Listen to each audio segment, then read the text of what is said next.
Hey, this is Driver 88. So what is happening to a much beloved brand called AMG? Well, it seems, I guess, in my opinion, as a fan, that the marquee sort of peaked about 10 to 15 years ago with models such as the SL65 AMG Black Series, the SLS AMG Black Series, and the 507 edition C63, which I used to own. It's no secret that, of course, the C63 is now a 4-cylinder, the E63 is now a 6-cylinder, and the new AMG GT, as crazy as it's going to be with all-wheel drive and 800 horsepower, is looking more and more like a 911. Things just seem to be lacking quality and adding much more plastic. So that has made me think about going to Dutton 1 and revisiting the now discontinued C190 AMG GT. Is it worth potentially looking at a used example? And is it arguably the very last AMG muscle car ever produced? It certainly has the looks and the sound to back it up. Let's head on down to Dutton 1.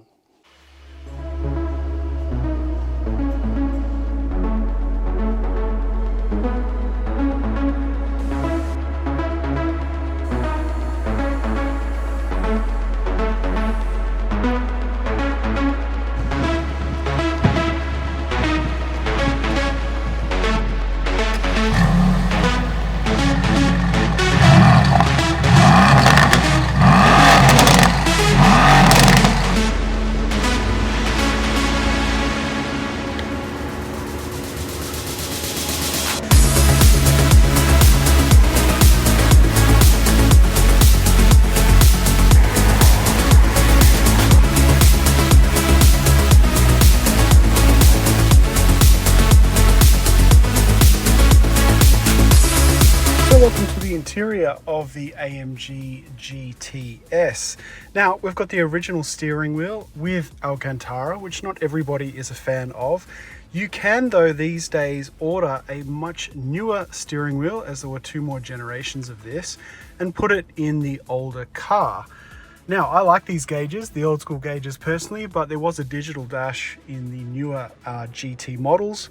Now, I have owned a 911 911 before, and I can tell you that that interior, even though it's quite ergonomic, this central console here is a lot easier to use and see than a 911, where you have a screen down here and everything is in the way. The screen's not large, but it does the job well. We're in quite a small little cockpit. We've got a sunroof in this guy, and I don't know, I mean, it's up to you whether you like this design or not. One thing I do like in this interior, though, is unlike a lot of more modern AMGs, do you notice anything that it's missing? Piano black. There's barely any piano black here. There's much more leather and softer materials, and at least some sort of space aluminium looking color. I just hate piano black in center consoles, and I don't see any of it, so that's a good thing. Yeah, I think this interior's aged relatively well, even though we're looking at now almost a decade old. I think it's aging better than some of the GLCs and GLEs of similar vintage. Let's take this thing for a drive. So probably the biggest reason why you'll consider a used AMG GT is, of course, the 500 horsepower V8 sitting ahead of me, that if we turn on, is quite the occasion every time. There's this rumble that just goes through your seat that lets you know that you have an AMG V8, all 500 horsepower worth.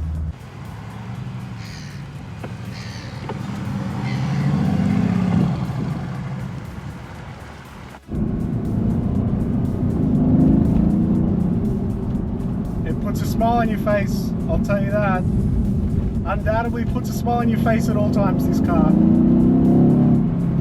It feels like a lot more than 500 horsepower. It's quoted at, I think, 503 or something. Feels like more than that.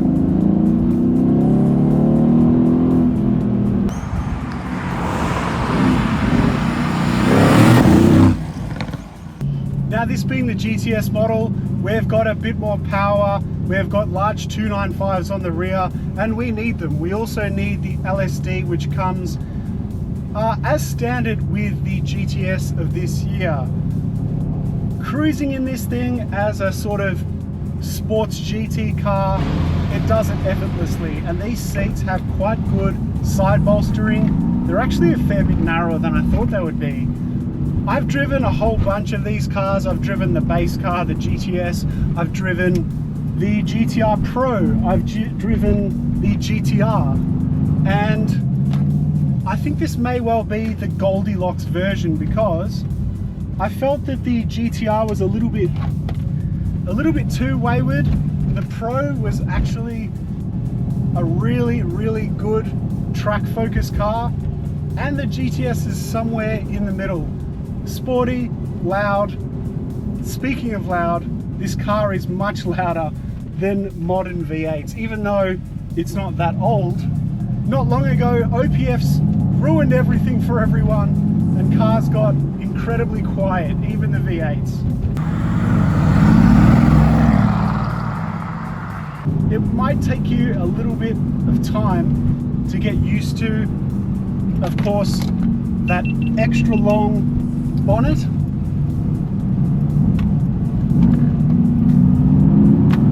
But it won't take that long. You'll be able to find the front of the thing with a bit of practice and a bit of time behind the wheel. Now, in comparing this with a 911, a Carrera S of similar year, I'll be honest, I much prefer the steering feel in a 911 than this, but it's a bit of a personal preference as well. This kind of feels, well, feels is the wrong word. I think I feel like I want more sort of feedback from those wheels, which feel like they're 15 meters ahead of me.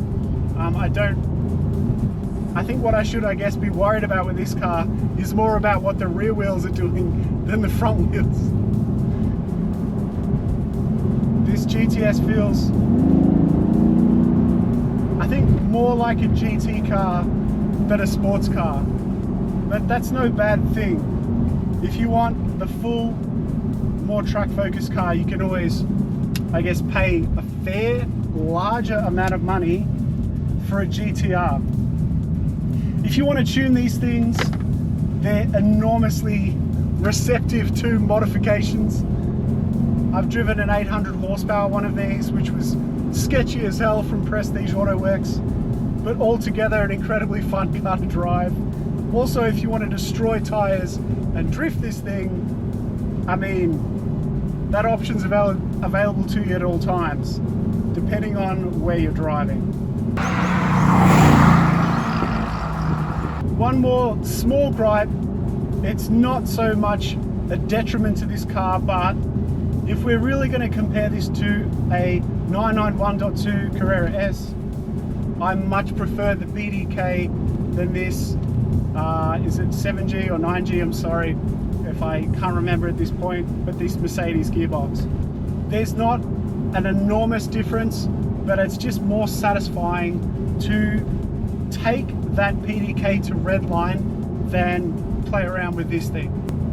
If you're in the market for a used V8 AMG and you've been looking at the W205 C63s, I've noticed that some of those ones with lower Ks, people are still asking really high prices. And I kind of think it's worth considering a higher kilometer version of one of these, a GTS, than a C63 coupe. Because this thing has more unique looks, more dynamically capable, and yeah, I just think there's no comparison with how it's going to look years from now. So I've been cruising around in comfort mode for a little while just to get a feel of this car, and even though I've driven a number of these over the last few years, I will say this, it's not as comfortable as I had hoped. It's a little bit crashy in the bumps, and yes, I get that this is a sports car of sorts, but I feel it could be a little bit more compliant in its most softest mode. So this car on roads, 185 grand, 50,000 Ks, 2017. What other cars do you think you would look at? Naturally, you would think of a 991.2 Carrera S, which has a little less power, also rear-wheel drive, of course, but is probably 20 to 25% more expensive. Also in this price range for a new car, you might be looking at, say, a C63, which is all-wheel drive and 4-cylinder. I kind of think that this car, given the looks, which are now discontinued, and this sound, it's definitely got some charm to it. And I think these looks have aged incredibly well. The most recent AMG GT has just been released, and it looks more like a 911 than ever. So I think that this car, given that it's got quite unique looks which are now discontinued, makes it even more appealing.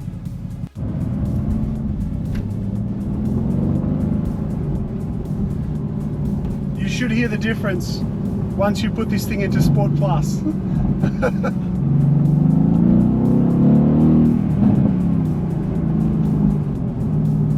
Just comes alive, absolutely comes alive in Sport Plus. Now the gearbox, look, it's faster than gearboxes before this in Mercedes were, I think, fairly terrible, but I think Mercedes finally started to get their act together around this generation.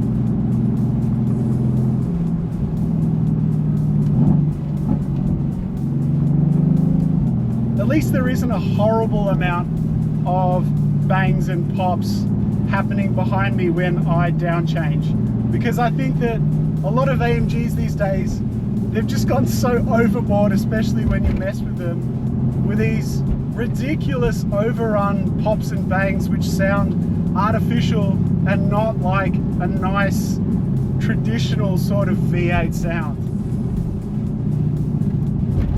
Let's check the turning circle here. Oh, it's good. Turning circle's really good.